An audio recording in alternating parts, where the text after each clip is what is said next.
Hello दोस्तों, तो स्वागत है हमारे यूट्यूब चैनल पर। और आज हम लोग देखेंगे क्लास 9th का सर्कल पार्ट 1 में कुछ चीज़ें कवर करेंगे, डेफिनेशन, थ्योरम और इसके कुछ कॉन्सेप्ट और फॉर्मूले, जिसमें सबसे पहले हम लोग सर्कल का डेफिनेशन क्लियर करते हैं कि सर्कल होता क्या है, व्हाट इज सर्कल। तो एक्चुअली सर्कल अगर देखा जाए तो सर्कल एक प्लेन फिगर है, 2 डायमेंशनल फिगर है, जिसमें सिर्फ लेंथ और ब्रेथ होता है, जिसका आप एरिया निकाल सकते हो, वॉल्यूम नहीं निकाल सकते हो, क्योंकि ये 3D फिगर नहीं है। तो इसलिए सर्कल को हम लोग प्लेन में डिफाइन करेंगे, एक्स वाई प्लेन में। तो अगर इसका डेफिनेशन देखा जाए तो क्या कह सकते हो कि circle is the location of all those point. ये सर्कल उन सभी पॉइंट्स का लोकेशन है एक्स वाई प्लेन में, which are at a constant distance from a fix point, जो कि किसी एक फिक्स पॉइंट से, सपोज दैट ये पॉइंट पी है, ओ नहीं मान सकते क्योंकि ओ ओरिजिन मान चुके हैं आप ऑलरेडी, वैसे सर्कल का सेंटर हमेशा ओ मानते हैं। Which are at a constant distance from a fix point. अब यहाँ पर जो फिक्स पॉइंट है क्या कहलाता है? कांस्टेंट डिस्टेंस को हम लोग रेडियस बोलते हैं, और जो फिक्स पॉइंट है उसे हम लोग क्या बोलते हैं? Centre of the circle. क्या बोलते हैं? Centre of the circle. जो कांस्टेंट डिस्टेंस है उसे हम लोग क्या बोलते हैं? रेडियस। तो आप देख सकते हो ये जो फिक्स पॉइंट है, ये पॉइंट क्या है? Fix point. ये फिक्स पॉइंट जो है, इसी से इस वेरिएबल पॉइंट का जो डिस्टेंस है, इन सभी पॉइंट का distance, that is P1 is equal to P2 dot dot, ये जितने भी पॉइंट्स हैं इन सभी का डिस्टेंस हमेशा क्या होगा? इक्वल होगा। इसीलिए सर्कल के ऑल रेडियाइज क्या होते हैं? इक्वल होते। तो आप कह सकते हो कि ऑल रेडियाई, रेडियाई का मतलब रेडियस का plural, of circle are equal.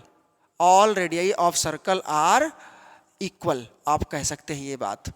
All the radii of the circle are equal. ठीक है, सर्कल के सभी रेडियस आपस में क्या होते हैं? इक्वल होते हैं। तो इस तरह से हम लोग सर्कल को डिफाइन किए।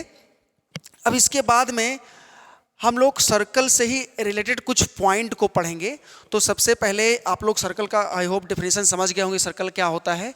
ये बेसिकली लोकेशन होता है उन सभी पॉइंट्स का जो कि प्लेन में, एक्स वाई कार्टेशियन प्लेन में किसी फिक्स पॉइंट से इक्वल डिस्टेंस पर होते हैं।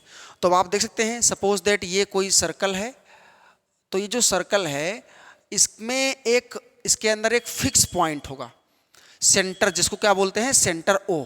अब इससे कोई भी डिस्टेंस इस सर्कल के ऊपर ले लीजिए, वो हमेशा इक्वल होगा। मान लीजिए ये पॉइंट P1 है, जो कि आपको फिगर में दिखा है, ये कोई पॉइंट P2 है। इस सर्कल के बाउंड्री पर इनफाइनाइट पॉइंट्स हैं, उन इनफाइनाइट पॉइंट्स का डिस्टेंस हमेशा क्या होता है? इक्वल होता है। ठीक है, कहाँ से? सेंटर से। तो इस डिस्टेंस को हम लोग क्या बोलते हैं? रेडियस बोलते हैं। क्या बोलते हैं? रेडियस बोलते हैं। और ये जो फिक्स पॉइंट होता है इसको क्या बोलते हैं? Centre, which is called centre. तो सेंटर से सर्कल के किसी पॉइंट का डिस्टेंस रेडियस कहलाता है, और सभी रेडियस सर्कल क्या होते हैं? इक्वल होते हैं। अब इसके बाद में सबसे पहली चीज देखने वाली बात है सर्कल के डेफिनेशन में, एक टर्म होता है आर्क। आर्क क्या होता है? Arc of circle. किसका arc? Arc of circle. Circle का आर्क किसे कहते हैं? तो ये जो सर्कल की बाउंड्री है, सर्कल के इस बाउंड्री का कोई एक पीस ले लें, एक टुकड़ा ले लें, तो उसी को आर्क बोलते हैं। तो a piece of the boundary of circle, a piece of the boundary of circle is called arc, is called arc of the circle, is called arc of the circle. समझ में आया सबको? जैसे आपका ये आर्क है, P1 P2 आर्क, ये circle का एक पीस है। सपोज दैट ऊपर वाले फिगर से अगर देखा जाए तो आर्क P1 P2, ये क्या है? सर्कल का एक आर्क है। इसी को हम लोग लिख सकते हैं P1 P2, और ऐसे सिंबल में लिख सकते हैं। ठीक है, आर्क P1 P2 हो गया। अब इसका लेंथ कैसे निकालते हैं? आर्क लेंथ, सर्कल के आर्क का लेंथ कैसे निकालते हैं? आप जानते हैं कि सर्कल के आर्क का लेंथ जो होता है सेंटर पर सबटेंड एंगल पर डिपेंड करता है। ये कोई एंगल सपोज दैट थीटा है, या कुछ मान सकते हैं आप एक्स मान सकते हैं। क्या मान सकते हैं? एक्स मान सकते हैं। ये सपोज दैट एक्स डिग्री कोई एंगल है, और ये पूरा लेंथ मान लेते हैं एल। ये पूरा लेंथ क्या मान लेते हैं? एल। तो सर्कल का आर्क लेंथ हमेशा सेंटीमीटर में होता है लेंथ। आर्क लेंथ सर्कल कैसे निकालेंगे? आप जानते हैं कि जब सेंटर पर एंगल कितना बनता है, सेंटर पर एंगल बनता है कितना, 360 degree. When 360 degree angle made on the centre of circle, then its arc length is called circumference। तब उसी को क्या बोलते हैं, circumference बोलते हैं। और circumference C is equal to होता है 2 पाई r। ये कहां से आया, 360 डिग्री का मतलब ही होता है 2 पाई, क्योंकि हम लोग जानते हैं, देखो पाई इज इक्वल टू होता है 180 डिग्री। ये डिग्री में एंगल होता है, ये किस में होता है, रेडियन में। आप समझ सकते हैं pi is equal to 22/7 approx value उसकी फ्रैक्शनल में होती है रेडियन में, लेकिन अगर वही रेडियन वैल्यू हम डिग्री में चेंज करें तो 180 डिग्री होता है एंगल में। तो pi is equal to 180 degree और यहाँ से 2 पाई निकालेंगे, दोनों तरफ 2 से मल्टीप्लाई कराएंगे तो 360 डिग्री। तो 360 into R that is angle into radius. तो जितने एंगल का आपको लेंथ निकालना है सर्कल में, आर्क लेंथ निकालना है, हमें अगर पूरे सर्कल का आर्क लेंथ निकालना है तो यहां पर पूरा एंगल कितना बन रहा है, पूरा कंप्लीट एंगल 360 होता है। तो 360 इंटू आर, और 360 का मतलब पाई होता है 2 पाई। 360 का मतलब क्या होता है, 2 पाई, पाई का मतलब 180। तो इसलिए 360 into R that is 2 pi into R that is angle into radius. तो arc length is equal to ये होता है एंगल इंटू रेडियस। ये एक फॉर्मूला बन गया आपका। आप किसी भी डिग्री तक का आर्क निकाल सकते हैं। इसका मतलब हम सीखे कि जब 360 डिग्री का एंगल बनता है तब आर्क लेंथ होता है आपका 2 पाई आर। 360 डिग्री का एंगल जब बनता है तो कितना होता है आर्क लेंथ, 2 पाई आर। तो 1 डिग्री का एंगल जब बनेगा सेंटर पर, तो ऐसे छोटा सा सर्कल जब बनेगा तो ये हो जाएगा 2 पाई आर अपॉन 360 डिवाइड हो जाएगा। इसी तरह से अगर x डिग्री का एंगल बन रहा है सर्कल पर तो उतने आर्क का लेंथ देखिए that is arc length P1 P2 यहां पर हो जाएगा 2 pi R upon 360 into x. 2 pi R, ठीक है, अपॉन 360 इंटू एक्स। तो इसका मतलब क्या हुआ, इसका मतलब ये हुआ कि यहां से आप देख सकते हैं कि जितने भी डिग्री का आपको आर्क लेंथ निकालना है तो सीधा आप 2 pi R upon 360 into x कर दीजिए। एक्स क्या है, वो एंगल है, 360 से डिवाइड हो जाएगा इंटू 2 पाई। समझ आया सबको। तो पूरे कंप्लीट एंगल का आर्क लेंथ इतना होता है। यहां से हम लोग 2 से 2 चाहें तो कैंसिल कर सकते हैं, ये आपका हो जाएगा 180। तो आप निकाल सकते हैं पाई आर अपॉन 180 डिग्री, ठीक है, 180 इंटू एक्स, ठीक है। तो इस तरह से इस लेंथ, आर्क लेंथ अगर देखा जाए, arc length P1 P2, arc length P1 P2 वाले आर्क का arc length that is L is equal to, ये हो गया, आप कह सकते हैं कि x डिग्री का एंगल इस आर्क लेंथ बन रहा था तो पाई अपॉन 180, पाई अपॉन 180, और इस x को पहले लिख सकते हैं तो pi x upon 180 into R. Into R को बाहर निकाल दिया, मल्टीप्लाई में था, कहीं भी किधर भी लिख सकते हो सबको। ऊपर रहेगा पाई आर एक्स। पाई क्या है, पाई की वैल्यू 22/7 रखेंगे अप्रॉक्सीमेटली। जब हम लोग इसको रेडियन में कन्वर्ट करेंगे 180 से डिवाइड करेंगे इंटू आर रेडियस सर्कल का, और एक्स डिग्री का एंगल जब बने तब, ठीक है। अगर इसी पर एक एग्जाम्पल किया जाए सर्कल पर, कि क्वेश्चन है कि find the arc length of an arc of angle 60 degree. 60 degree जब सेंटर पर बने, एट सेंटर, ठीक है। जब सेंटर पर 60 डिग्री का एंगल बन रहा हो किसी आर्क से तो उसका आर्क लेंथ बताओ।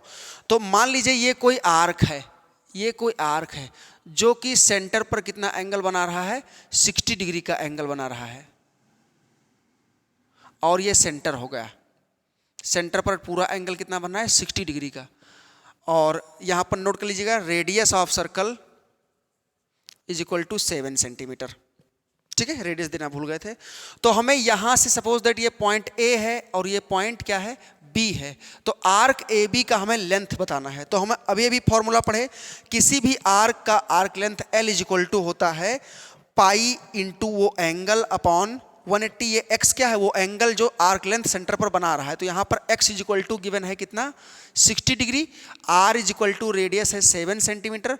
तो हम l निकाल सकते हैं, आर्क लेंथ l, ये जो l है पूरा यहाँ से यहाँ तक। ठीक है, l इज इक्वल टू होता है पाई इंटू एक्स, एक्स का मतलब 60 दिया है, अपॉन 180 और इंटू r का मतलब 7। तो 63 जा 180 होता है, तो ऊपर कितना हो गया, पाई मतलब 22/7 और इंटू ये 7 और होल डिवाइड बाई 3। तो यहाँ से 7 से 7 कैंसिल हो जाएगा, 22/3 आंसर आएगा सेंटीमीटर में। इसी को अगर पॉइंट में कन्वर्ट करोगे तो 7 3 जा 21, पॉइंट लगा करके 3 आप कर सकते हैं सेंटीमीटर। ठीक है, तो इस तरह से ये आर्क लेंथ निकल गया आपका। अगर किसी आर्क के द्वारा एंगल कितना बन रहा हो, 60 डिग्री का एंगल सेंटर पर बन रहा हो, तो उस करस्पॉन्डिंग आर्क के आर्क का आर्क लेंथ हम लोग निकाल सकते हैं। ध्यान रहे, जो 7.33 सेंटीमीटर निकला है, ये कहाँ से कहाँ तक का लेंथ है, इस ए से लेकर के और इस बी तक का लेंथ हमें पता चल गया है। तो हमेशा ध्यान रहे कि जब भी आर्क लेंथ निकालना हो तो पाई इंटू वो एंगल जिससे आर्क बन रहा है और अपॉन 180 इंटू रेडियस। ठीक है, इस फॉर्मूले से हम लोग करेंगे। अब हेडिंग डालते हैं कि सेक्टर ऑफ सर्कल क्या होता है, sector of the circle. Next हमारा टाइटल है सेक्टर ऑफ सर्कल। ठीक है, तो हेडिंग डालते हैं sector, sector of circle. Circle का सेक्टर क्या होता है, देखो, दो करस्पॉन्डिंग, दो मतलब कंसेक्यूटिव रेडियाई, दो लगातार रेडियस और उसी के करस्पॉन्डिंग आर्क। तो the region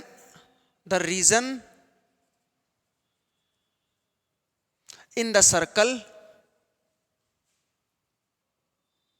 between two consecutive radii, between two consecutive radii, consecutive का मतलब लगातार, between two consecutive radii and corresponding arc, और उसी के नीचे जो आर्क हो। अभी फिगर बनाएंगे तुरंत समझ जाओगे, परेशान होने की जरूरत नहीं है। To consecutive radii and corresponding arc, उसके बीच का जो रीजन होता है उसे हम लोग क्या बोलते हैं, सेक्टर ऑफ द सर्कल।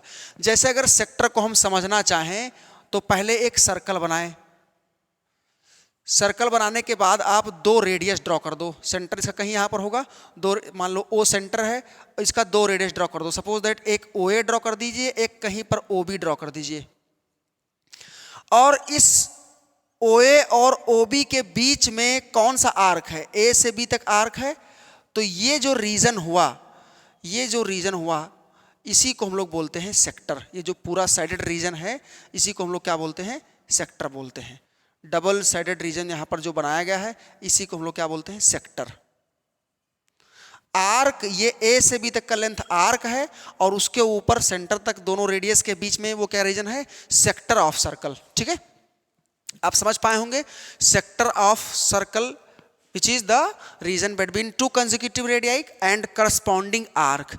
अब आप जानते हैं कि इसका भी लेंथ होता नहीं है, पूरा रीजन है तो इसका एरिया होगा। यहां से यहां तक का लेंथ था, तो पिछले प्रॉब्लम में हम लोग लेंथ निकाले क्योंकि उसमें एरिया था नहीं, पूरा एक सिर्फ एक बाउंड्री ही थी, तो उसका लेंथ निकाले।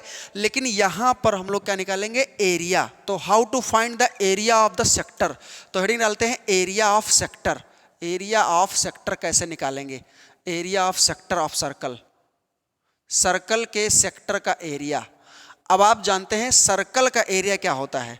सबसे पहले सेक्टर से पहले सर्कल का देखिए, area of circle is equal to होता है पाई आर स्क्वायर, और पाई वही है एंगल में 180 डिग्री, रेडियन में 22/7 अप्रॉक्स। तो पाई आर स्क्वायर, जहां आर क्या है, इसका रेडियस है, आर क्या है, ये रेडियस है। तो ये पूरे सर्कल का एरिया है, एक्चुअली ये पूरे सर्कल का एरिया होता है पाई आर स्क्वायर। कब? जब सेंटर पर 360 डिग्री का एंगल बने। तो इसका मतलब ये हुआ कि अगर जब 360 डिग्री का एंगल सेंटर पर बन रहा था, तब उसका एरिया कितना हो रहा था, पाई आर स्क्वायर। जब सर्कल के सेंटर पर 360 डिग्री का एंगल बनेगा, तब उसका पूरा कंप्लीट सर्कल का एरिया क्या होगा, पाई आर स्क्वायर। अगर हम 1 डिग्री वाले सर्कल का एरिया निकालना चाहें, 1 डिग्री का मतलब इस तरह से पूरा सर्कल है और ये सेंटर है, ये पूरा सर्कल और ये क्या है, सेंटर है। तो सेंटर पर 1 डिग्री एंगल कब बनेगा, जब बहुत 2 स्मॉल आर्क के बीच में, रेडियस के बीच में, ये 1 डिग्री हम तो इस थोड़ा ज़्यादा बना दिए, तो इतने का एरिया हम निकालना चाह रहे हैं। तो ये कितना होगा, pi are square upon 360, pi are square upon 360। लेकिन अगर 1 डिग्री ना बन करके कोई पर्टिकुलर डिग्री बने, सपोज दैट x डिग्री बने, जैसे हम लोग पिछले प्रॉब्लम में एक x एंगल लिए, x degree angle subtended by arc A B at centre of the circle. तो इतने का एरिया अगर हमें निकालना हो, इतने का एरिया, तो कैसे निकालेंगे? अब इसी को x से मल्टीप्लाई कर दें, 1 डिग्री का मालूम हो गया। तो area of the sector angle made by the sector at the centre x degree, तो क्या हो जाएगा, pi are square upon 360 into x. Bracket लगाएं या ना लगाएं कोई दिक्कत नहीं है, इंटू एक्स। बस में आया, दोनों तरफ x से मल्टीप्लाई करा दे। तो यही फॉर्मूला हो गया एरिया ऑफ सेक्टर का। तो एरिया ऑफ सेक्टर का फॉर्मूला हो गया pi are square upon 360 into x. This is very important formula to find the area of the sector. तो इस सेक्टर के एरिया का फॉर्मूला क्या होगा, pi are square upon 360 into x. यहां से हम लोग सेक्टर का एरिया निकाल सकते हैं। जैसे एक एग्जांपल करें, अगर एक एग्जांपल करें कि कैसे हम लोग सेक्टर का एरिया निकाल सकते हैं, तो थ्योरेटिकल प्रॉब्लम भी बना सकते हैं कि find the area of the sector of a circle, find the area of the sector of a circle and angle made by it is, suppose that 60 degree at center। इस तरह से question है। Find the area of the sector of a circle angle made bye it, मतलब sector से जो angle बन रहा है, एंगल मेड बाय इट, या इट कह सकते हो या फिर आप कह सकते हो corresponding arc, bye it's arc is 60 degree at centre of circle. ठीक है, सर्कल के सेंटर पर अगर एंगल कितना बने, 60 डिग्री का एंगल बने, कॉमा ध्यान रहे radius is equal to 7 centimetre लेना है, सपोज दैट, जैसे पिछले क्वेश्चन में लिए थे। बस एग्जांपल लेके समझ लेना है, बाकी आप कोई भी एंगल हो निकाल सकते हो। अभी कुछ पर्टिकुलर केसेस भी कराएंगे। जैसे मान लीजिए ये सर्कल है, हमारा प्रॉब्लम क्या है कि एक सर्कल है जिसका रेडियस कितना है, 7 सेंटीमीटर। तो हम लोग मान लेते हैं ये जो रेडियस है, पहले सेक्टर बनाने के लिए क्या करना पड़ेगा, ये 60 डिग्री का एंगल है, जो आर्क है करस्पॉन्डिंग सेक्टर के नीचे, उससे एंगल जो बन रहा है 60 डिग्री सेंटर पर बन रहा है। ये मान लीजिए पॉइंट ए है और ये बी है, और आपका ये रेडियस है 7 सेंटीमीटर, दोनों 7 है सेंटीमीटर में। तो इतने पार्ट का हमें नीचे जो पार्ट है ये साइडेड रीजन, इसका एरिया हमें बताना है। तो अभी हम लोग फॉर्मूला पढ़े कि सेक्टर के एरिया का formula pi are square upon 360 into X. X क्या है, angle.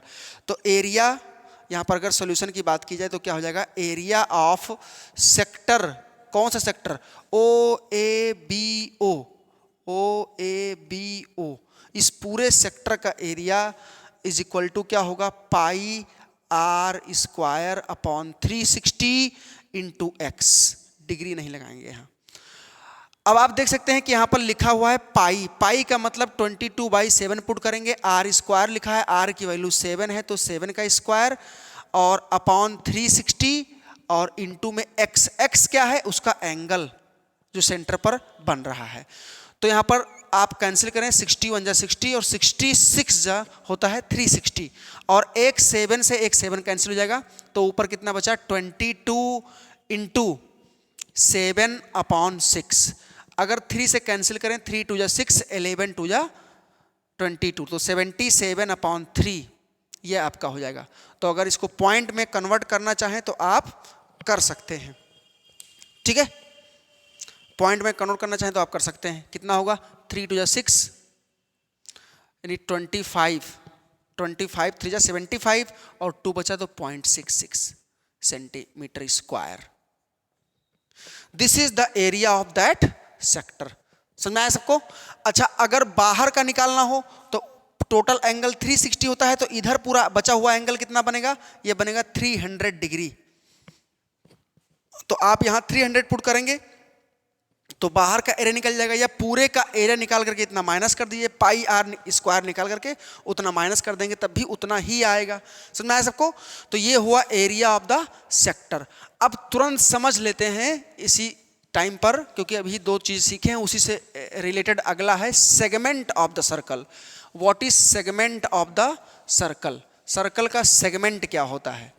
Segment of the circle, segment of circle के सेगमेंट को समझने के लिए थोड़ा सा ट्रिग्नोमेट्री लगता है, जो कि हम थोड़ा सा बता देंगे आपको क्या होता है, या हमारा आप प्रीवियस लेक्चर ट्रिग्नोमेट्री वाला देखेंगे फर्स्ट सेकंड तो आप समझ जाएंगे।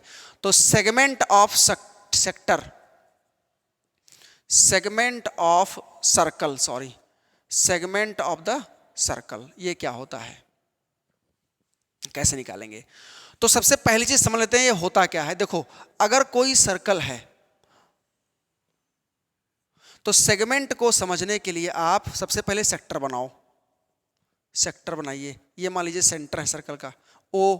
सेक्टर बनाने के लिए क्या करेंगे, दो रेडियस ड्रॉ करेंगे, मान लीजिए ओ ए और ओ बी, कहीं पर भी दो रेडियस ड्रॉ हो गए। सपोज दैट ये एंगल है एक्स। अब अगर दोनों एंड पॉइंट ले लें, इस आर्क का एंड पॉइंट अगर हम लोग ज्वाइन कर दें, ये ए और बी ज्वाइन कर दें, तो आप देख सकते हैं कि ये एक आर्क हो गया। ये क्या बन गया? आर्क।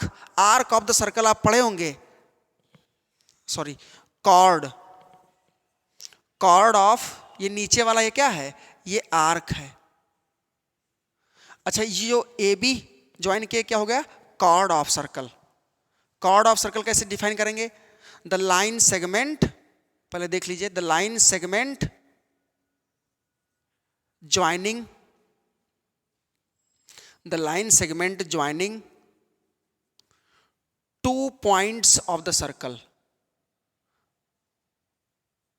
सर्कल के दो पॉइंट्स को ज्वाइन करेंगे तो जो लाइन सेगमेंट बनेगा, तो ए पॉइंट भी सर्कल का है, सर्कल के ऊपर लाई कर रहा है, बी पॉइंट भी सर्कल के ऊपर लाई कर रहा है, दोनों को ज्वाइन कर दे क्या बन गया? ये आपका बन गया कॉर्ड ऑफ द सर्कल। सबसे लॉन्गेस्ट कॉर्ड डायमीटर होता है, d = 2r, आप लोग जानते हैं। तो अगर हम लोग देखा जाए, ये जो इतना पार्ट है कॉर्ड और आर्क के बीच में जो पार्ट है, इसको हम लोग क्या बोलेंगे? सेगमेंट। क्या कहलाएगा ये? Segment of the circle. तो यहां पर अगर डेफिनेशन लिखना चाहें तो आप लिख सकते हैं कि segment is the region in the circle which is between the chord and corresponding arc. The segment is the region in the circle, is the region in the circle between,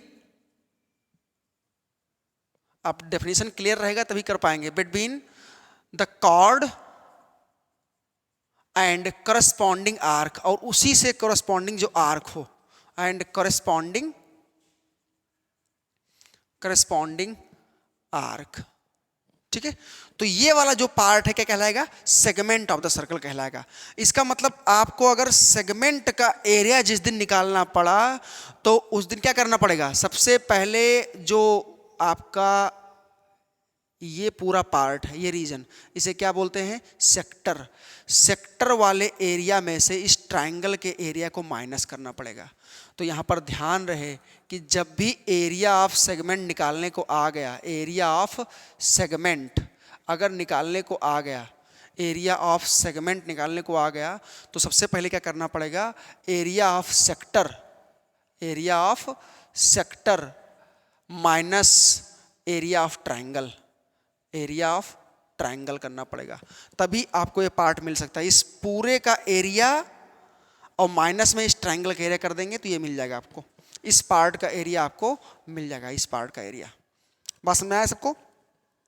तो अभी एक एग्जांपल भी करेंगे segment पर, जो कि थोड़ा सा ट्रिग्नोमेट्री उसमें यूज होगा। बिना ट्रिग्नोमेट्री के आप नहीं कर सकते हैं, या तो डायरेक्ट एरिया पता हो, एरिया तभी पता हो सकता है जब कुछ स्पेशल केस जैसे इक्विलेटरल ट्रायंगल हो तो उसका एरिया निकाल सकते हैं बिना ट्रिग्नोमेट्री के।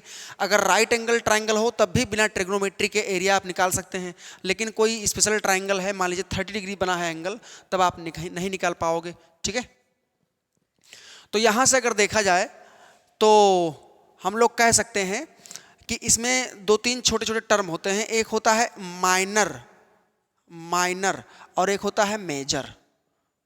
ये दोनों चीज़ों को, माइनर का मतलब जो स्मॉलर पार्ट हो, स्मॉलर पार्ट उसे माइनर बोलते हैं, और मेजर का मतलब जो लार्जर पार्ट हो, लार्जर पार्ट को हम लोग क्या बोलते हैं? मेजर। जैसे माइनर में क्या क्या आता है आपका? Arc, sector, segment. ऐसे उसमें भी माइनर आर्क आप क्या देखने को पाओगे? Minor arc, minor sector, minor segment. Minor का मतलब जो छोटा वाला पार्ट हो, और ऐसे इसमें भी मेजर आर्क, मेजर सेक्टर, इसमें भी major arc, major sector, major segment. तो जब आप ध्यान दीजिए, जब एक कोई चीज़ बनता है तो उसमें एक बड़ा वाला पार्ट छूट जाता है। जैसे ये सर्कल है, सर्कल में अगर हम दो रेडियस ड्रॉ करें, ओ ए बी, तो ए से बी तक का ये जो बाउंड्री है, ए से बी का बाउंड्री क्या कहलाएगा? अभी बताए हैं, आर्क कहलाएगा। तो ये वाला जो पार्ट है ये आपका है माइनर आर्क, क्योंकि जो ऊपर बचा फिर उल्टा ए से बी तक ये जो पार्ट है, और ये जो पार्ट है वो आपका मेजर आर्क है। मेजर आर्क, माइनर आर्क, और ये क्या है? ऊपर वाला मेजर आर्क। तो पूरा सरकमफेरेंस में से अगर ये हटा देंगे, माइनस कर देंगे, तो ये निकल जाएगा। एक निकल गया, दूसरा टोटल में से माइनस कर देंगे, निकल जाएगा। सिमिलरली ये जो पूरा रीजन आपको बीच में दिख रहा है, इसे कहते हैं हम लोग क्या? इसे कहा जाता है सेक्टर। और सेक्टर में ये छोटा है, ऊपर वाला पार्ट बड़ा है, ये बड़ा वाला पार्ट है। तो इस बड़े वाले पार्ट को हम लोग क्या बोलेंगे? ये आपका माइनर सेक्टर हो गया, और ये आपका हो गया major sector, major sector. Similarly अगर इस रेडियस को हम लोग, इस दोनों पॉइंट को ज्वाइन कर दें, एक कॉर्ड बना दें, तो आप देख सकते हैं कि इस कॉर्ड और ये डबल शेडेड रीजन जो वाला पार्ट है, इसे हम लोग बोलेंगे, डबल शेडेड रीजन वाला पार्ट क्या बोलेंगे? इसको बोलेंगे माइनर सेगमेंट, माइनर सेगमेंट। और इसके ऊपर जो पार्ट है आपका ये जो, वो मेजर सेगमेंट हो जाएगा। बात समझ में आया सबको? इस ए बी लाइन के ऊपर जितना भी पार्ट है, ये सब पार्ट क्या कहलाएगा? आपका मेजर सेगमेंट। और इस ए बी के नीचे माइनर सेगमेंट। तो एक एक चीज़ आप लोग क्लियर किए, हमेशा स्मॉलर पार्ट जो होगा वो माइनर, और जो लार्जर पार्ट होगा क्या कहलाएगा? मेजर। अब चलिए एक क्वेश्चन हम लोग करते हैं सेगमेंट का एरिया निकालने के लिए। अब देखिए स्पेशल केस देख लीजिएगा। स्पेशल केस में क्या होता है कि अगर एंगल 60 डिग्री बन गया तो रेडियाई दोनों इक्वल होते हैं, वो हो जाएगा आपका इक्विलेटरल ट्रायंगल, उसका एरिया पता होता है। और राइट एंगल ट्रायंगल बन गया, मतलब एंगल 90 डिग्री ऊपर बन गया, राइट एंगल ट्रायंगल, तो उसका भी एरिया 1/2 बेस इंटू हाइट पता होता है। ठीक है, तो तीनों पर एक क्वेश्चन करते हैं। तो क्वेश्चन है, डायरेक्ट फिगर बनाते हैं, भाषा नहीं लिखेंगे। तो पहला केस हो गया आपका कि ये कोई सर्कल है, और देखिए आप ये सेंटर है। अगर यहाँ पर 60 डिग्री का एंगल बने किसी आर्क के द्वारा ये एंगल 60 डिग्री हो, तो आप देख सकते हैं कि OA और OB, OA is equal to क्या है, OB, ये रेडियाई है, रेडियाई इक्वल होता है। तो यहां से इस ट्रायंगल AOB में ये और ये एंगल इक्वल हो जाएगा, क्योंकि ये दोनों साइड क्या है, इक्वल हैं। Angle opposite to equal sides are equal होता है, तो ये दोनों एंगल इक्वल हो जाएगा। मान लो ये एंगल आपका y है, तो ये भी एंगल y होगा, तो y प्लस वाई प्लस 60, तो क्या हो जाएगा, y plus Y plus 60 is equal to कितना बन जाएगा, 180। y plus Y plus 60 is equal to 180, तो 2y इज इक्वल टू 120, 60 उधर जाएगा, तो y इज इक्वल टू 60। तो ये एंगल भी 60-60 हो जाएगा, क्योंकि एक एंगल 60 हुआ, ये दोनों इक्वल होते ही हैं, तो इनके सामने के एंगल भी इक्वल होंगे। वहां से कैलकुलेशन करने पर तीनों एंगल 60 जाएंगे। सर्कल के अंदर अगर एक एंगल 60 हुआ तो तीनों 60 हो जाएंगे, क्योंकि तीनों साइड लेंथ इक्वल हो जाएगा। अब ध्यान दीजिए, अगर रेडियस आप मान लीजिए 7 सेंटीमीटर ले रहे हैं, या 14 सेंटीमीटर ले रहे हैं, या कुछ भी ले रहे हैं, 14 सेंटीमीटर ले रहे हैं, सपोज दैट 14 सेंटीमीटर का अगर आप ले रहे हैं, तो ये भी 14 हो जाएगा। ये आपका जो ट्रायंगल है, इस केस में 60 डिग्री वाले केस में ट्रायंगल AOB हो जाएगा आपका इक्विलेटरल। क्या हो जाएगा, इक्विलेटरल ट्रायंगल हो जाएगा। और इक्विलेटरल ट्रायंगल का एरिया निकाल सकते हैं आप। Therefore area of equilateral triangle is equal to √3/4 into side का स्क्वायर होता है। ये फॉर्मूला डायरेक्ट सबको पता होगा। तो √3/4 और साइड लेंथ है 14 सेंटीमीटर, तो 14 इंटू 14, और यहां से हम लोग इसको कैंसिल कर सकते हैं, 2 7 2 7, तो ये आपका आ गया 49√3 सेंटीमीटर स्क्वायर। ट्रायंगल का एरिया 49√3 सेंटीमीटर स्क्वायर। कोई इसमें ट्रिग्नोमेट्री नहीं लगा, जब स्पेशल केस होगा तब। दूसरी चीज, अगर ध्यान दिया जाए तो अब हमें निकालना है इस पूरे सेगमेंट का एरिया। ध्यान दीजिएगा, इस सेगमेंट का एरिया हमको चाहिए, इस सेगमेंट का। इसको निकालने के लिए आप अभी भी पढ़े थे कि सेगमेंट का area is equal to area of sector minus area of triangle. So this imply that area of segment is equal to हो जाएगा area of sector minus area of triangle. तो एरिया ऑफ सेक्टर आप क्या पढ़े, πr² / 360 into x, मतलब angle, ठीक है, minus area of triangle आप अलग से निकाल लिए हैं 49√3। अब ध्यान दीजिएगा, पाई का मतलब 22/7 होता है, r² का मतलब आपका ये हो गया 14 का स्क्वायर। इसको कैलकुलेट करके आप निकाल सकते हैं। अपॉन 360 इंटू एक्स की वैल्यू 60 है, माइनस 49√3, और 66 आपका 360, और यहाँ से 14 का स्क्वायर है, तो एक बार 7 कैंसिल होगा, 2 बचेगा, एक बार पूरा 14 बचेगा। तो ऊपर कितना बचा, 22 इंटू एक बार पूरा 14 बचा, एक बार में 2 बचेगा, क्योंकि नीचे 7 से कैंसिल होगा, और डिवाइड बाई नीचे कितना है 6, और माइनस में 49√3। अब ध्यान दीजिएगा, यहाँ पर कितना लिखा है, 2 1 = 2 और 3 2 = 6, तो ये पूरा मल्टीप्लाई होकर के 14 इंटू 2 डिवाइड बाई 3, 14 2 = 28, 14 2 = 28 और 2 30, तो शायद 308 आएगा अपॉन 3 माइनस 49√3। अब इसको चाहे तो ऐसे ही छोड़ सकते हैं, तब भी पूरा नंबर एग्जाम में मिलेगा, कोई दिक्कत नहीं। चाहो तो पूरा कैलकुलेट करके डेसिमल में ला सकते हो। 3 से इसको डिवाइड कर दो, अंडर रूट की वैल्यू 1.73 रख दो, और मल्टीप्लाई करके आप डेसिमल में उसका आंसर ला सकते हैं। समझ में आया सबको? तो स्पेशल केस वाले पार्ट में हम लोग देख रहे हैं कि कोई भी इसका जो है ट्रिग्नोमेट्री का यूज नहीं है। अब एक और स्पेशल केस देखते हैं, जब एंगल वहां 90 बनता है।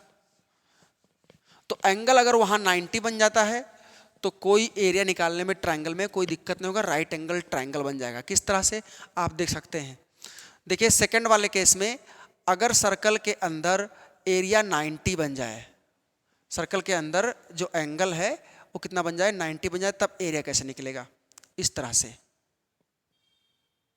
अगर मान लीजिए ये एंगल कितना हो 90, अब आप जानते हैं इसको अगर ज्वाइन करोगे, ये साइड इक्वल होता है, तो ये 45 आएगा इस ट्रायंगल में। क्लियर है, क्योंकि ये एंगल इक्वल होगा तो 45 हो जाएगा। खैर उस एंगल से कोई मतलब भी नहीं, लेकिन आप निकाल सकते हो।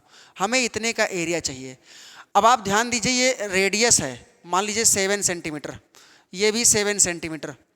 अब देखो, अगर ये 90 डिग्री का एंगल है तो ये ट्रायंगल राइट एंगल है, और राइट एंगल यहां पर बन रहा है, तो एक कोई OA OB में से किसी को आप परपेंडिकुलर, किसी को बेस मान सकते हो।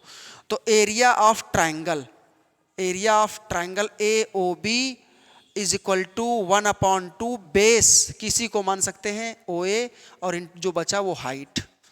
तो 1/2 OA OB दोनों रेडियस हैं, तो दोनों 7 × 7 दैट इज 49/2 सेंटीमीटर स्क्वायर। ये होगा आपका area of this triangle.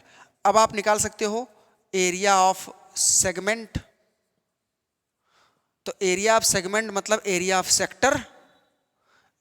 Sector, minus triangle, area of sector minus area of triangle. तो यहां से आप क्या फाइंड कर सकते हैं, एरिया ऑफ ट्रायंगल वाले में सेक्टर का माइनस कर देंगे, तो सेक्टर का एरिया क्या होता है, πr² / 360 × x, जो एंगल सेंटर पर बन रहा है, -49/2। अब आप इजिली कैलकुलेट कर सकते हैं, 22/7 × r² दैट इज 7 का स्क्वायर / 360 × x का मतलब 90 डिग्री, माइनस में 49/2। अब 94 जा 360 होता है, नीचे 4 बचेगा, एक 7 से 7 कैंसिल हो जाएगा। तो फाइनली कैलकुलेट करोगे तो आएगा 22 × 7 अपॉन आपका बचा नीचे 4 माइनस 49/2। तो यहां से 2 × 2 = 4 11 और 77/2, 77/2, यहां भी /2 है, डायरेक्ट माइनस हो जाएगा, -49/2। तो 17 से 9 8 और यहां बचेगा 6 से 4 2/2 दैट इज 14। कुछ गलत माइनस हुआ है क्या? 17 से 9 8 और यहां बचा 6 से 4 2, तो 28/2 that is 14 centimetre square. 14 centimetre square बचेगा टोटल एरिया। ठीक है, 14 सेंटीमीटर स्क्वायर इसका होगा और इतने का होगा 49/2। ठीक है, इन दोनों को ऐड कर दें, सेक्टर का निकल जाएगा। सेक्टर का डायरेक्ट भी निकाल सकते हो इस फॉर्मूले से। तो इस तरह से हम लोग देखे दो स्पेशल केसेस सेगमेंट के एरिया को निकालने में, दो स्पेशल केसेस देखे। अगर थोड़ा सा ध्यान दिया जाए तो आप ट्रिग्नोमेट्री का यूज करके और अगले पार्ट का एरिया भी निकाल सकते हो। तो थर्ड केस में हम लोग देखेंगे कि ये कोई अगर सर्कल है और इसका हम लोग देखेंगे सबसे पहली चीज जनरल केस, कि वहां पर कोई भी एंगल पुट कर दिया जाए जो स्पेशल केस ना हो। स्पेशल केस भी पुट करोगे तब भी उतना एरिया आएगा। मान लेते हैं सर्कल का रेडियस r है और उसका सेंटर O है, हमें इतने पार्ट का एरिया चाहिए। इस पार्ट का हमें क्या चाहिए, एरिया। अब आप ध्यान दीजिएगा, मान लेते हैं कि ये जो एंगल है, सपोज दैट इस आर्क AB से जो ये एंगल है वो थीटा सबटेंड हुआ है। कितना एरिया हुआ है सबटेंड, थीटा। ये सबटेंड हुआ है कितना एरिया, एंगल थीटा। एक्चुअली जो थीटा होता है वो एक सिंबल होता है एंगल को रिप्रेजेंट करने के लिए। जैसे आप मास को m से करते हैं फिजिक्स में, ऐसे एंगल को रिप्रेजेंट करने के लिए थीटा एंगल लेते हैं, या x भी ले सकते हो तो कोई दिक्कत नहीं, लेकिन जनरली थीटा सही पड़ता है। तो हमें इस थीटा वाले ट्रायंगल का क्या निकालना है, एरिया। तो आप जानते हैं किसी भी ट्रायंगल का एरिया आप तब तक नहीं निकाल सकते हो जब तक उसका परपेंडिकुलर या हाइट ना पता हो। तो ये आप देख सकते हैं एक्यूट एंगल ट्रायंगल है, इसका हाइट अगर O से ड्रॉ करें तो ये आपका पॉइंट मान लीजिए C है सपोज दैट, या M मान सकते हैं। अब ये पूरा बाइसेक्ट हो गया एंगल, क्या हो गया, बाइसेक्ट हो गया, क्योंकि ये था आपका कौन सा ट्रायंगल, ये ट्रायंगल था आपका आइसोसेलेस। आइसोसेलेस ट्रायंगल में जब हम लोग क्या करते हैं, वर्टिकल वाले एंगल से परपेंडिकुलर ड्रॉ करते हैं OM, तो वो हमेशा क्या करता है, इस एंगल को एज वेल एज इस साइड को हमेशा बाइसेक्ट करता है। आप कॉन्ग्रुएंसी वाले पार्ट से देख सकते हैं ट्रायंगल में, अगर आइसोसेलेस ट्रायंगल है ये और यहाँ से परपेंडिकुलर ड्रॉ करोगे और ये इसके इक्वल है और ये एंगल 90 है, तो RHS कॉन्ग्रुएंस रूल से ये दोनों ट्रायंगल क्या होते हैं, कॉन्ग्रुएंट होते हैं। क्योंकि यहाँ पर आप देख सकते हो कि OA is equal to OB है, OA is equal to OB as well as hypotenuse भी है, R इक्वल हो गया, ये कॉमन है। OM is equal to OM क्या है, OM is equal to OM common है, ये एंगल 90 है। तो RHS कॉन्ग्रुएंस रूल से ये दोनों ट्रायंगल क्या हो गए, कॉन्ग्रुएंट हो गए। ट्रायंगल आपका AMO और इस कॉन्ग्रुएंट है ट्रायंगल BMO।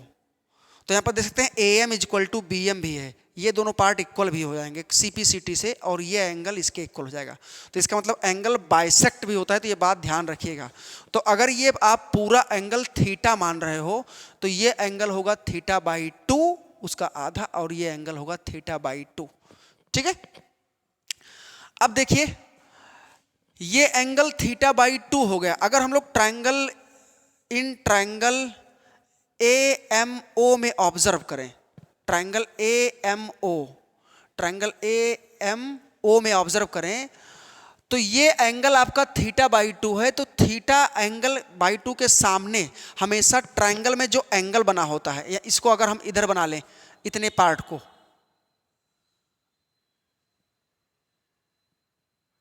ये आपका O है और ये M है, ये A है और ये R है, ध्यान दीजिएगा। तो ये एंगल अगर θ/2 है, ठीक है, इस ट्रायंगल के लिए ये θ/2 है, तो इसके सामने ये जो AM है ये होगा आपका परपेंडिकुलर। ये क्या हो जाएगा, परपेंडिकुलर। हमेशा आप ट्रिग्नोमेट्री वाले पार्ट में देखोगे, जो वीडियो है जो ट्रिग्नोमेट्री पढ़ाए थे फर्स्ट पार्ट में, उसमें जो थीटा के सामने, हमेशा आप देखो या ना देखो, थीटा के सामने जो साइड है ट्रायंगल का उसे परपेंडिकुलर बोलते हैं, परपेंडिकुलर। और जो 90 बना है उसके सामने जो साइड है उसके फ्रंट, उसे हम लोग हाइपोटेनस बोलेंगे। तो ये आपका हाइपोटेनस है, जो बचा वो बेस हो गया। तो यहां पर आप देख सकते हैं कि OA क्या है, OA आपका हाइपोटेनस है,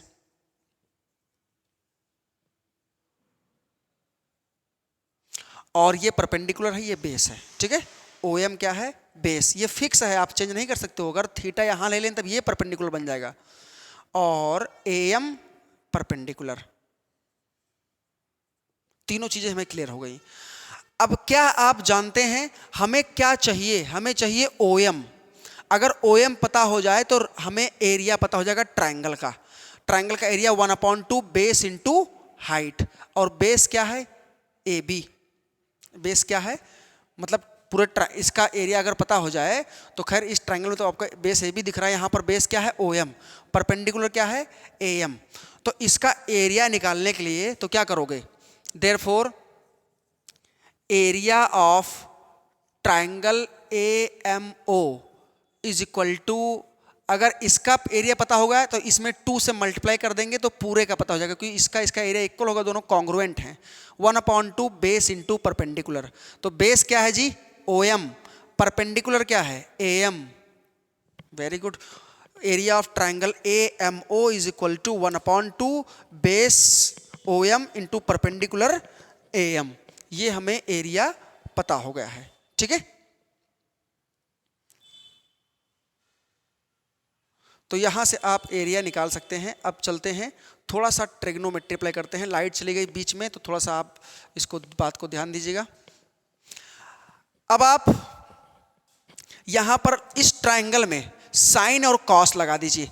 अगर हम देखें इस ट्रायंगल के लिए यहां पर साइन θ/2, साइन θ/2, क्योंकि एंगल θ/2 है तो θ/2 ही लेंगे। और साइन किसी भी एंगल पर होता है परपेंडिकुलर अपॉन हाइपोटेनस। क्या होता है, P/H, perpendicular upon hypotenuse. Perpendicular क्या है जी, परपेंडिकुलर आपका क्या है, AM, और हाइपोटेनस क्या है आर, ओ ए मतलब आर, तो ये आपका हो गया ए एम इंटू आर, तो A M into sorry upon R किसके equal to sine theta by 2 के इक्वल। तो यहाँ से क्रॉस मल्टीप्लाई करा करके देखो ये पूरा ये होल डिवाइड बाई 2 ना, थीटा बाई 2 एक चीज़ है, एंगल में है, उसको अलग नहीं कर सकते हो, इसके नीचे 1 है, क्रॉस मल्टीप्लाई करेंगे तो A M is equal to R sine theta by 2 हो जाएगा, A M is equal to R sine theta by 2। Similarly अगर इसी ट्रायंगल में कॉस लगाएं तो कॉस इज इक्वल टू होता है बेस अपॉन हाइपोटेनस, और बेस कितना है, बेस इसका है ओ एम, तो ओ एम अपॉन हाइपोटेनस मतलब आर। तो सिमिलरली यहाँ भी अगर क्रॉस मल्टीप्लाई कराया जाए तो O M is equal to R cos theta by 2, O M is equal to R cos theta by 2। तो ए एम और ओ एम की वैल्यू यहाँ पुट कर दीजिए, तो 1/2 ओ एम की वैल्यू आपका हो गया आर कॉस थीटा बाई 2, और ए एम ऊपर निकाले हैं R sine theta by 2 into R sine theta by 2। क्या आर से आर मल्टीप्लाई होकर आर स्क्वायर बन जाएगा, जी हाँ बिल्कुल आर स्क्वायर बन जाएगा, 1/2 are square cos theta by 2 into sine theta by 2। अब आपका ये हो गया पूरा एरिया किस, इस आधे ट्रायंगल का। अब इसको अगर 2 से मल्टीप्लाई कर दिया जाए तो पूरे ट्रायंगल ए ओ बी का एरिया निकल जाएगा। तो अब इधर क्या निकालेंगे, area of triangle A O B, therefore area of triangle A O B is equal to 2 times जो ये एरिया भी निकाले हैं ए एम ओ का, area of triangle A M O, तो ये कितना निकला है 2 times 1/2 are square sine theta by 2 into cos theta by 2। किसी को किधर भी लिखो मल्टीप्लाई में है, कोई दिक्कत नहीं। 1/2 से 2 से 2 कैंसिल भी कर सकते हैं, लेकिन अभी एक फॉर्मूला लगाएंगे इसलिए नहीं कर रहे हैं, तो 1/2 इधर लिख देते हैं, आर स्क्वायर इस 2 को इधर लिख दें sign theta by 2 into cos theta by 2। अब देखिए ट्रिग्नोमेट्री का यहाँ पर एक फॉर्मूला लिखा हुआ है 2 साइन थीटा बाई 2, इतना ये जो फॉर्मूला है ये पार्ट, ये सभी मल्टीप्लाई में है, किसी को कहीं भी लिख सकते हो पहले या बाद में, लेकिन अरेंज कर दिए हैं क्योंकि फॉर्मूला बनाना है, थोड़ा इंक भी डालना है ताकि थोड़ा दूर से दिखे मार्कर में। और तब तक आप लोग फॉर्मूला सोचिए, हम बता रहे हैं, देखो क्या लिखा है 2 sine theta by 2 into cos theta by 2। एक फॉर्मूला होता है ट्रिग्नोमेट्री में 2 sine theta into cos theta is equal to sine 2 theta होता है, फॉर्मूला होता है 2 sine theta into cos theta is equal to sine 2 theta होता है। तो अगर उसी फॉर्मूले को यहाँ अगर इम्प्लीमेंट किया जाए उसी फॉर्मूले को, तो हम लोग इजीली रिजल्ट पा सकते हैं। तो यहाँ पर हो जाएगा आपका 2 sine theta by 2 into cos theta by 2 is equal to sine theta, मतलब 2 इंटू थीटा बाई 2, तो 2 से 2 कैंसिल हो जाएगा, तो इसलिए कितना आएगा साइन थीटा आएगा। देखिएगा आप लोग थोड़ा सा इसको, जहां ना समझ पाइएगा भी लाइट आएगा, क्लियर हो जाएगा, इरेज नहीं करेंगे। ध्यान से आप लोग क्या लिखा है, हाँ यहां पर साइन थीटा बाई 2 है, लाइट लग रहा है इसलिए नहीं दिख रहा होगा। तो अगर इसको थोड़ा सा देखें तो 1/2 आर स्क्वायर ये लिखा है साइन 2 इंटू थीटा बाई 2, ठीक है, ऐसा फॉर्मूला जब होता है तो 2 से 2 कैंसिल हो जाएगा, तो 1/2 आर स्क्वायर साइन थीटा, ये आपका हुआ area of triangle A O B. ध्यान रहे फॉर्मूला क्या यूज किए हैं, 2 sine theta into cos theta is equal to sine 2 theta होता है, 2 sine theta into cos theta is equal to sine 2 theta होता है। तो अगर यहां हम थीटा की जगह पर थीटा बाई 2 ले लें, 2 साइन थीटा की जगह पर थीटा बाई 2 पुट कर दें, तो इस तरह से बन जाएगा 2 इंटू थीटा बाई 2, तो 2 से 2 कैंसिल हो गया, तो ये आ गया आपका साइन थीटा। तो इस पूरे की जगह पर क्या आ गया साइन थीटा, तो half r square sine theta, theta क्या है ये पूरा angle, theta by 2 plus theta by 2।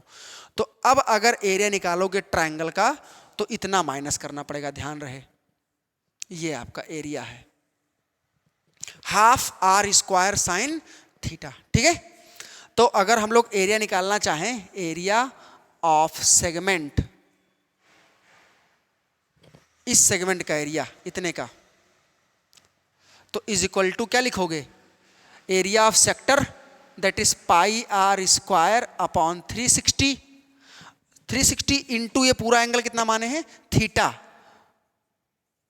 Minus area of triangle that is 1/2 are square sine theta.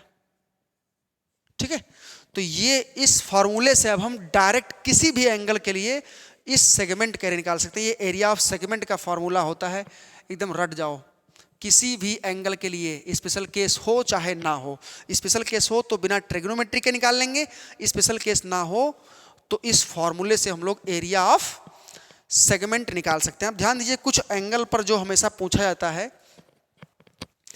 देखिएगा बेटा, अगर देखो अगर theta is equal to 30 degree है तो साइन 30 डिग्री 1/2 होता है, याद कर लीजिए अगर कभी मिल जाए, साइन 30 1/2 होता है।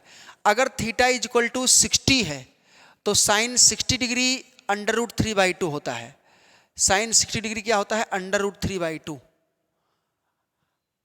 डिटेल में आपको फर्स्ट वीडियो में ट्रिग्नोमेट्री के बताया गया है, और कैसे होता है क्यों होता है ये सब भी रीजन बताया गया है, सारी चीजें आप क्लियर कर सकते हो। ठीक है, सिमिलरली अगर साइन 90 हो तो उसकी वैल्यू 1 होती है।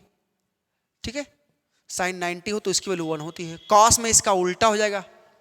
ठीक, साइन 30 की 1/2 तो कॉस 60 की 1/2 होगा, साइन 60 √3/2 तो कॉस 30 1/√3/2। जितना ऐड करने पर 90, कॉस और साइन हमेशा क्या होते हैं, कॉम्प्लीमेंट्री फंक्शन होते हैं। ठीक है, तो आई होप आप लोग समझ पाए होंगे ये पूरा पार्ट, और इतना पूरा पढ़िएगा। नेक्स्ट वीडियो में आपको क्लास 9th के सर्कल का अगला पार्ट हम लोग करेंगे जो और इम्पोर्टेंट रहेगा। Thank you.